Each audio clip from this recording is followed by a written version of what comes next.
बात है, एक नगरी में एक ब्राह्मण पति पत्नी रहते थे। उनके पास कोई भी संतान न होने की वजह से वह बहुत दुखी रहते थे। हर बार की तरह इस बार भी ब्राह्मण वन में पूजा करने के लिए गया और वह ब्राह्मण वन में बैठकर पूजा करने लगा और तथा पूजा होने के बाद वह हनुमान जी से पुत्र प्राप्ति की प्रार्थना करने लगा और उस ब्राह्मण की पत्नी भी अपने घर में पुत्र की प्राप्त करने के लिए हर मंगलवार को व्रत रखती थी और हर मंगलवार को व्रत के अंत में बजरंगबली को भोग लगाकर भोजन ग्रहण करती थी। व्रत के एक दिन वह ब्राह्मणी किसी कारण न तो भोजन तैयार कर सकी और न ही वह हनुमान जी को भोग लगा सकी। तभी उस दिन उस ब्राह्मणी ने प्रण लिया कि वह आने वाले अगले मंगलवार को हनुमान जी को भोग लगाकर ही अन्न ग्रहण करेगी। भूखे प्यासे 6 दिन बिताने के बाद वह मंगलवार के दिन वह ब्राह्मणी बेहोश हो गई और तब उसकी इस निष्ठा, त्याग और सच्ची लगन को देखकर हनुमान जी प्रसन्न हो गए और उस ब्राह्मणी को दर्शन दिए। कहा कि उस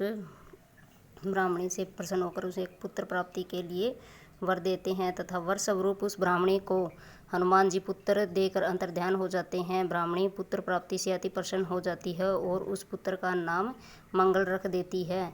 कुछ समय के बाद जब ब्राह्मण अपने घर वापस आता है तो वह बालक को देखकर पूछता है कि यह बालक कौन है। जब उसकी पत्नी उस ब्राह्मण को पूरी कथा बताती है तो वह ब्राह्मणी की बातों को छलपूर्ण जानकर उस ब्राह्मण ने अपने पत्नी पर विश्वास नहीं किया। एक दिन ब्राह्मण को जब मौका मिला तो ब्राह्मण ने उस बालक को कुएं में गिरा दिया। घर लौटने के बाद जब ब्राह्मणी ने ब्राह्मण से पूछा कि पुत्र मंगल कहाँ है, उसी समय पीछे से मंगल मुस्कुरा कर आ जाता है और ब्राह्मण उसे वापस देखकर चौंक जाता है। उसी रात हनुमान जी ने ब्राह्मण को सपने में दर्शन देकर कहा कि वह पुत्र उन्होंने ही ब्राह्मणी को दिया है और सच जानकर ब्राह्मण अति प्रसन्न हुए और वह ब्राह्मण पति पत्नी नियमित रूप से हर मंगलवार का व्रत रखने लगते हैं। इस प्रकार मंगलवार का व्रत रखने और वाले हर मनुष्य पर हनुमान जी की असीम कृपा बनी रहती है।